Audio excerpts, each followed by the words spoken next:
Buenos días, una vez más estoy aquí con ustedes para que meditemos un poco en las escrituras. Muchas verdades que necesitamos entender y conocer para el beneficio espiritual de nosotros, para prepararnos para su venida y para todas las cosas que han de acontecer en un futuro cercano.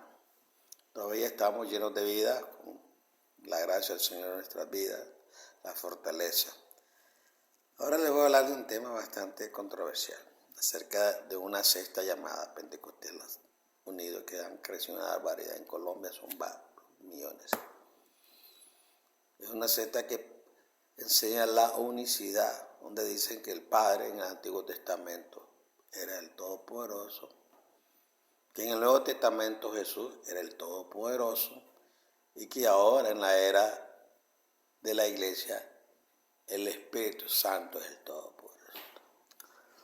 Bueno, vamos a hablar de la identidad del Mesías, o el Mashiach, como dicen los judíos. Ahora, ¿qué sabemos? ¿Por qué tenía que venir el Mashiach de Israel? Comenzamos a mirar todas las diferentes profecías escritas sobre el Mashiach para identificar claramente quién es él. Isaías 42, 1 al 4 dice, oiga bien, he aquí mi siervo, yo le sostendré mi escogido, en quien mi alma tiene contentamiento. He puesto sobre él mi ruá, mi espíritu, el espíritu de Yahweh. ¿Okay? Él traerá justicia a las naciones. No gritará, ni alzará su voz, ni la hará oír en las calles. No quebrará la caña cascada, ni apagará el pábilo que humeare. Por medio de la verdad traerá justicia.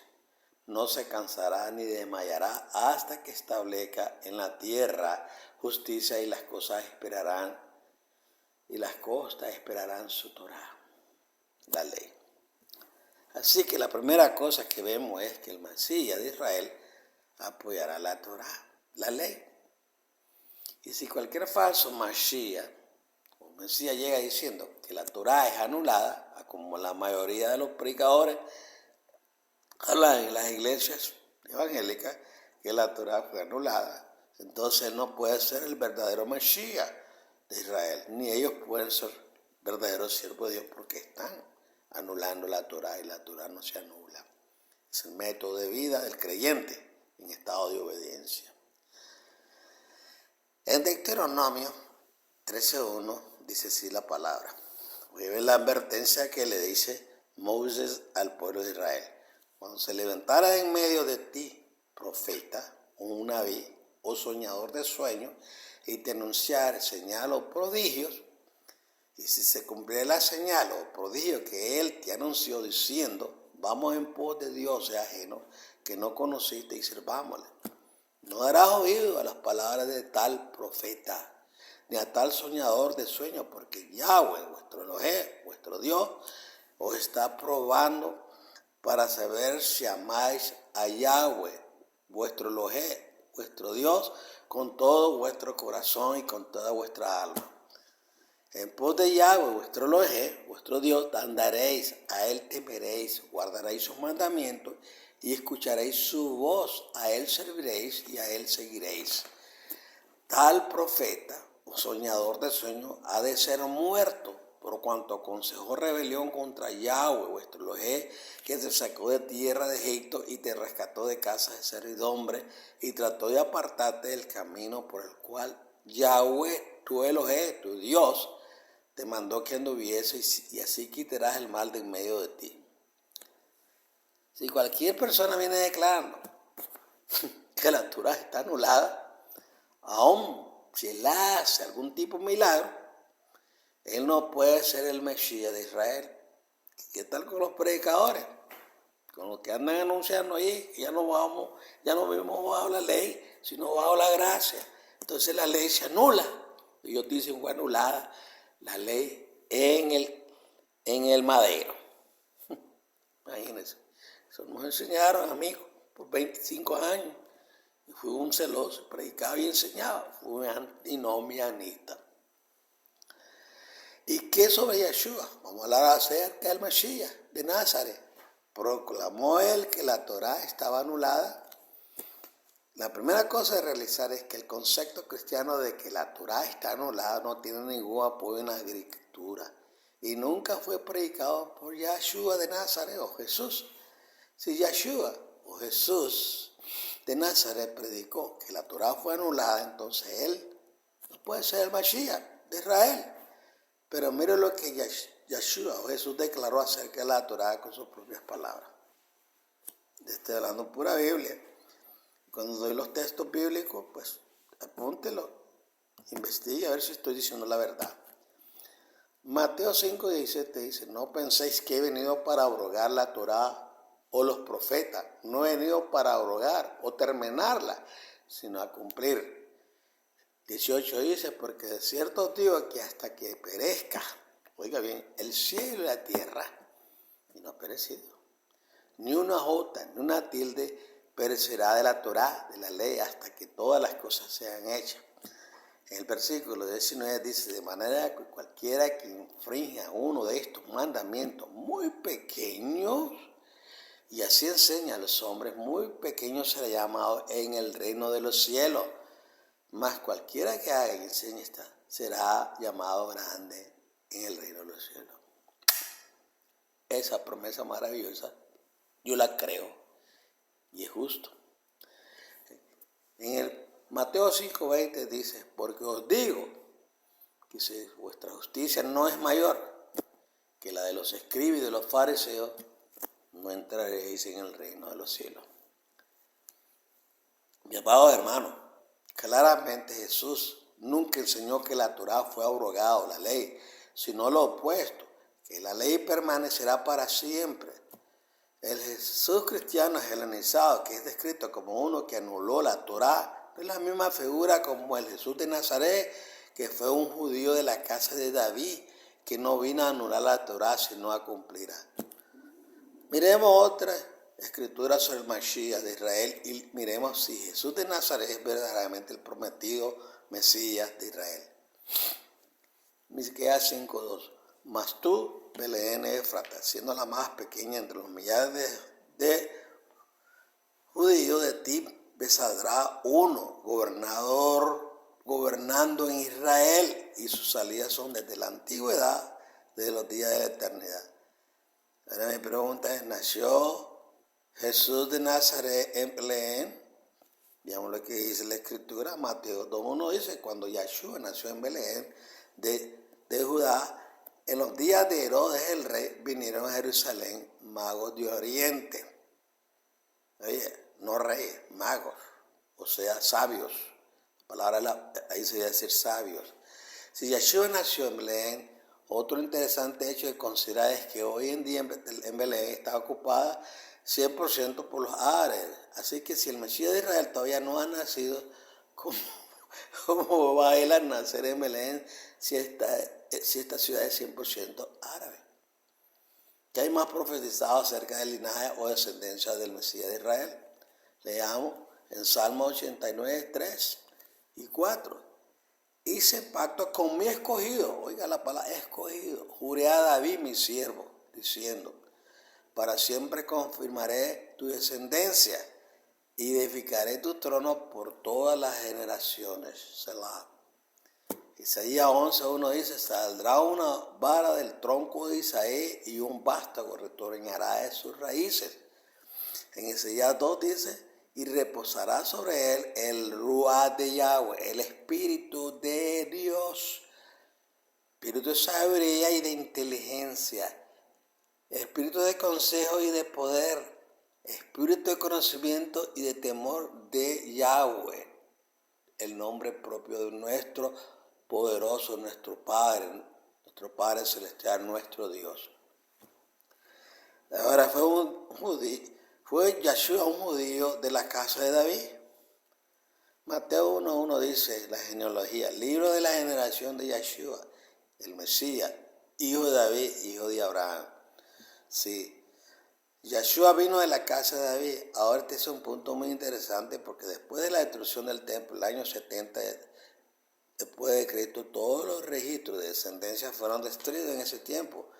Y en que los métodos modernos del ADN puedan trazar la descendencia judía de alguien, ellos no pueden trazar una descendencia legal para el rey David, porque hoy en día no existen esos registros.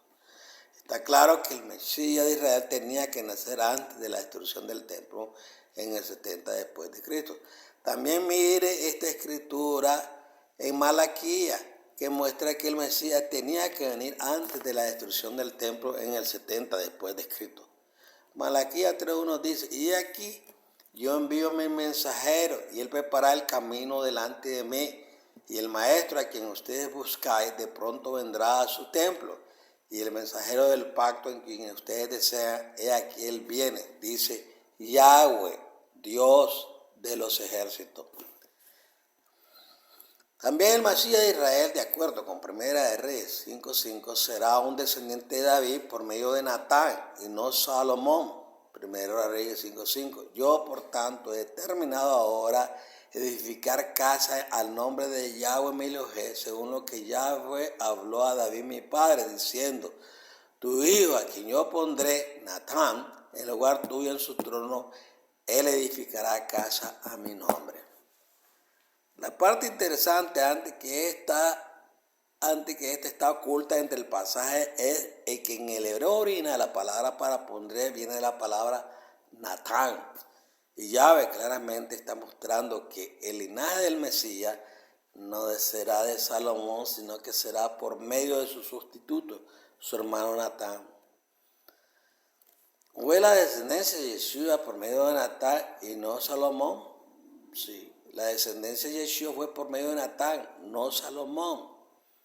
Lucas 3:31, hijo de Melea, hijo de Mainán, hijo de Matata, hijo de Natán. Ahí está en la genealogía de Lucas. El linaje de Salomón sigue por medio de la descendencia maldecida de Conías, quien fue profetizado en Jeremías 22:28-30. Dice que él nunca iba a tener un hijo que se siente en el trono de Israel. Así que el Mesías no podía venir por medio de Salomón, sino de Natán, como es mencionado en el libro de Lucas. Jeremías 22:28 dice, este hombre Conías es una vasija despreciada y quebrada, es un trasto que nadie estima. ¿Por qué fueron arrojados él y su generación y echados a tierra que no habían conocido? Jeremías 22:30 dice, así ha dicho Yahweh, Dios, escribí lo que sucederá a este hombre privado de descendencia, hombre a quien nada prosperó sucederá en todos los días de su vida, porque ninguno de sus descendencias logrará sentarse sobre el trono de David, ni reinar sobre Yehudá, o sobre los judíos, o sobre la tribu de Judá. El registro de su nacimiento, vamos a leer Lucas, capítulo 1. Al sexto mes el Malach, o el ángel Gabriel, fue enviado por Elohim a una ciudad de Galilea llamada Nazaret. Una doncella desposada con un varón que se llamaba Joseph o José de la casa de David, y el nombre de la doncella era Miriam o María. Miriam en hebreo. Y entrando el ángel en donde ella estaba, dijo, salve, muy favorecido, nuestro Dios está contigo, bendito tú entre las mujeres. Mas ella, cuando le vio, se turbó por sus palabras y pensaba, ¿qué salutación sería esto? Entonces el ángel le dijo, Miriam, María, no temas, porque has hallado favor delante de Yahweh, Dios, y ahora concederás en tu vientre y darás a luz un hijo y se llamará su nombre Yeshua. Es el nombre propio de él en hebreo, que significa la salvación de Yahweh. Este será grande y será llamado Hijo del Altísimo, y Yahweh, Elohim, Dios, le dará el trono de David su padre. Y reinará sobre la casa de Jacob para siempre, y su reino no tendrá fin. Entonces Miriam dijo al ángel, ¿cómo será esto? Pues no conozco varón. Respondiendo el ángel le dijo, el Ruach HaKodesh, el Espíritu de Santidad vendrá sobre ti, y el poder del Altísimo te cubrirá con su sombra, por lo cual también el santo ser que nacerá será llamado hijo de Elohim, hijo de Dios. El nacimiento de Yeshua fue por medio de una encella virgen. Esto fue una señal del poder del Altísimo de quién era él. Jesús iba a ser el hijo de Elohim. Proverbios 34 dice, ¿quién subió al cielo y descendió? Una pregunta. ¿Quién recogió los vientos en sus pollos? Una pregunta. ¿Quién erobeó las aguas en su manto? Otra pregunta. ¿Quién estableció todos los confines de la tierra? ¿Cuál es su nombre? Oiga, ¿cuál es su nombre? Y el nombre de su hijo. Ciertamente tú lo sabes. Salmo 2 dice, se levantan los reyes de la tierra y los gobernantes conspiran unidas contra Yahweh y contra su Mashiach, diciendo, rompamos sus cadenas y echemos de nosotros sus cuerdas. El que se sienta en los cielos se ríe, Yahweh se burla de ellos. Luego les hablará en su ira y en su favor los aterrará. Pero yo he consagrado a mi rey sobre Sión, mi santo monte. Ciertamente anunciaré el decreto de Yahweh, que me dijo, mi hijo eres tú, yo te he entrado hoy. Pídeme y te daré naciones como herencia tuya, y como posesión tuya a los confines de la tierra. Tú los quebrantarás con vara de hierro, los desmenuzarás como vaso de alfarero. Ahora pues, oh reyes, mostrad discernimiento, recibid amonestación, oh jueces de la tierra. Serví a Yahweh, Dios, con reverencia y alegrados con temblor. Honrad al Hijo para que no se enoje y perezcáis en el camino, pues puede inflamarse de repente su ira. Cuán bienaventurados son todos los que en Él se refugian. Estas sagradas escrituras son claras confirmaciones sólidas de que el Mesías no será Yahweh el Padre en el cielo, sino su Hijo que vino a la tierra para pagar por las penalidades de los pecados de Israel bajo el primer pacto. Juan 3:16 dice, porque de tal manera amó Yahweh, Dios, al mundo, que dio a su Hijo unigénito para que todo aquel que cree en Él no se pierda, mas tenga vida eterna. En el pacto de Sinaí, en el monte Sinaí, no hubo perdón para el asesinato o idolatría o adulterio, solamente la pena de muerte. Tampoco en el día de expiación estos pecados no podían ser perdonados. Cuando Jesús llegó y magnificó la Torá, Él nos mostró que el pecado comienza en la mente, que enojarse con alguien en realidad es asesinar a esa persona en el corazón, o tener pensamiento laxivo con una mujer es como que si usted ya cometió adulterio con ella. Él llegó a mostrarnos que de acuerdo al pacto hecho con Moisés en el monte Sinaí, que todos nosotros estamos bajo una pena de muerte por los pecados que hemos cometido. Según este pacto, no había perdón por la idolatría o adulterio o asesinato, solamente la pena de muerte.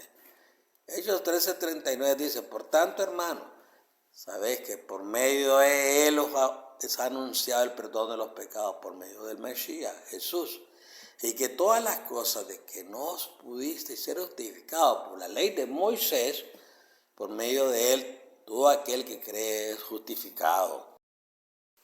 Es por esto que Jesús, el Hijo de Yahweh, tuvo que llegar y pagar por la penalidad de nuestros pecados que no podían ser pagados bajo el pacto antiguo.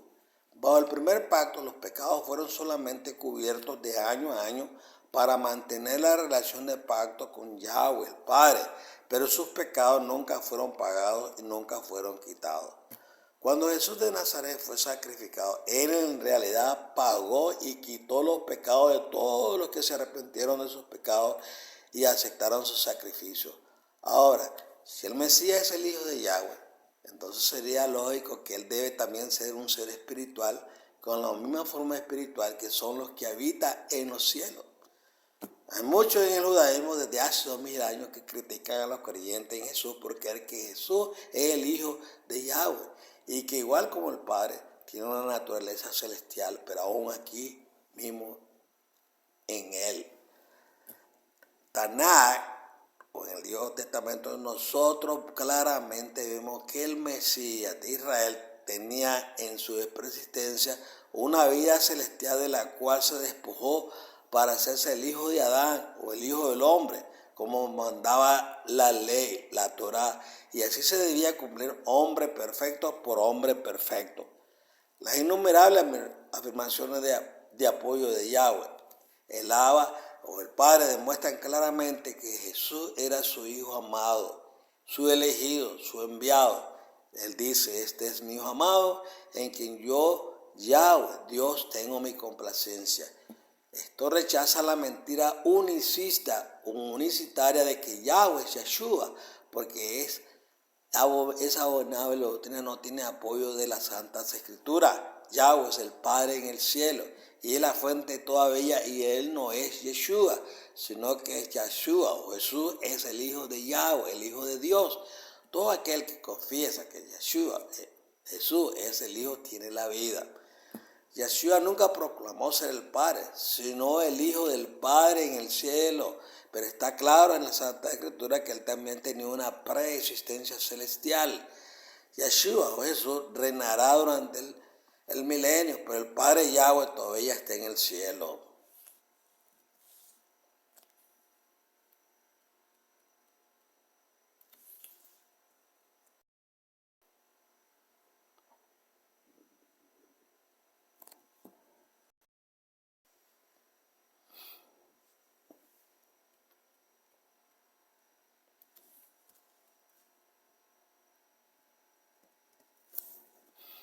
Juan 10:16. A quien el Padre santificó y envió al mundo, vosotros decís blasfema, porque dije, yo soy el Hijo de Jehová o de Dios. Vamos a ver a la oración de Yeshua al Padre en el libro de Juan capítulo 17. Estas son las últimas palabras que él habló antes de ser tomado del jardín de Getsemaní y sacrificado. Juan 17:3. Y esta es la vida eterna, que te conozcan a ti, el único Dios verdadero, y a Jesús el Mesías, a quien has enviado. En el versículo 4 dice, yo te glorifiqué en la tierra habiendo terminado la obra que me diste que hiciera. En el 5 dice, y ahora glorifícame tú, Padre, junto a ti, con la gloria que tenía contigo antes que el mundo existiera. Otra vez, vemos a dos seres presentes antes de la creación. Uno es el creador, el Padre, Yahweh, y otro es el mediador, porque todo fue hecho, el Hijo. Juan 17 dice, mas no ruego solo por esto, sino también los que han de creer en mí por la palabra de ellos, para que todos sean uno, tengan unidad entre ellos, como tú, oh Padre, estás en mí y yo en ti, y también ellos estén en nosotros, para que el mundo crea que tú me enviaste. La gloria que me diste les he dado para que ellos sean uno, así como nosotros. Yo en ellos y tú en mí, para que sean perfeccionados en unidad, para que el mundo sepa que tú me enviaste y que los amaste tal como me has amado a mí. Cuando mira usted esta unión que Jesús mencionó, es una unión en que todos los creyentes tienen el mismo juicio por medio de la rendición de nuestra voluntad a la voluntad de Yahweh, de Dios. Esta es la unión que Yeshua o Jesús tuvo con su Padre. Pero en ninguna manera nadie jamás podrá comprobar con la Santa Escritura que esto significa que los dos son el mismo ser. Esto sería como que si alguien dijera que todos los creyentes son el mismo ser. También en el gran Shema, en Deuteronomio 6, demuestra la dualidad de Dios. Deuteronomio 6:4 dice, oye Israel, Yahweh nuestro Elohim, nuestro Dios, Yahweh uno es. De la Shema. En hebreo la palabra para uno es Ejad, y se usa muchas veces como palabra de unidad, como en Génesis 2, donde menciona que el hombre dejará a su padre y a su madre, y se unirá a su mujer y serán una Ejad, sola carne. Simplemente nosotros no pensamos que los esposos y esposas son una sola persona, pero ellos han de ser Ejad, que significa uno en pensamiento y uno en propósito. Esta es la relación entre Yahweh, el Padre, y Yeshua, el Hijo, su mensajero. En la palabra Ejad, en el hebreo tenemos una unidad. Para que haya amor se necesitan dos. Un solo ser sería egoísta. La palabra Ejad en Devarim o Deuteronomio 6:4 claramente muestra la unidad de propósito del Padre con su Hijo. Si Deuteronomio 6 estuviera diciendo que Yahweh, el Padre, es literalmente un solo ser, como enseñan los unicitas, entonces hubiera usado la palabra Yahid, que solo significa único o uno en singularidad. Y no hubiera usado la palabra Ejá, donde muestra la unidad. Esta palabra Yahid fue usada cuando Abraham iba a sacrificar a su hijo Isaac. Génesis 22:1 y 22:2 dice: aconteció que después de estas cosas, Elohim probó a Abraham. Dios probó a Abraham y le dijo: Abraham. Y él respondió: heme aquí. El versículo 2 dice: y Elohim, o Dios, dijo: toma ahora a tu hijo, tu único, ahí está la palabra Yahid, a quien amas, a Isaac, y ve a la tierra de Morea, y ofrécelo allí en el holocausto sobre uno de los montes que yo te dé. Así que Deuteronomio 6:4 estaba tratando de mostrar la singularidad de Yahweh. Seguramente hubiera usado la palabra Yahí y no Ejá. Miremos algunas escrituras más para que mostremos con seguridad que Jesús no era Yahweh, el Padre, y él nunca reclamó ser el Padre celestial, sino el Hijo de Yahweh. Vamos a leer en Marcos 13:32. Pero de aquel día o de aquella hora nadie sabe, ni siquiera los ángeles en el cielo, ni el Hijo, sino solo el Padre. Esta escritura revela mucho. Está hablando del Mesías regresando a la tierra, está hablando de un tiempo en el futuro. Jesús dice claramente que ni aún él en ese momento preciso no sabe el día exacto y la hora de su regreso, sino el Padre en el cielo lo sabe. Ahora, si él fue el Padre, ¿por qué él diría esto? También miremos en Mateo capítulo 19:16. Y aquí se le acercó uno y le dijo: Maestro, ¿qué bien haré para obtener la vida eterna? En el versículo 17 dice: y él le dijo a él: ¿por qué me llamas bueno? Nadie es bueno excepto uno, Yahweh, Dios. Pero si tú deseas entrar en la vida, guarda los mandamientos. Ahora, si Yeshua fue el Padre Celestial, ¿por qué él diría esto? Ahora llegamos a las escrituras más reveladoras que demuestran que el Padre y el Hijo verdaderamente son dos seres separados, con dos voluntades separadas. Pero el Hijo ha sometido su voluntad en perfecta unidad con el Padre en el cielo. Mateo 27:46. Y alrededor de la hora novena, Yeshua exclamó a gran voz diciendo: Elí, Elí, lema sabachthani. Esto es: Miel, Miel, mi Dios, ¿por qué me has honrado para estar aquí? Esa manera se traduce en el manuscrito arameo. Ahora, si Yeshua fue Yahweh, el Padre, se estaba él dando honor y murió él verdaderamente. Y si él murió, ¿quién lo resucitó? Si él fue el Padre. No, Yeshua no fue Yahweh el Padre, pero él fue el Hijo de Yahweh.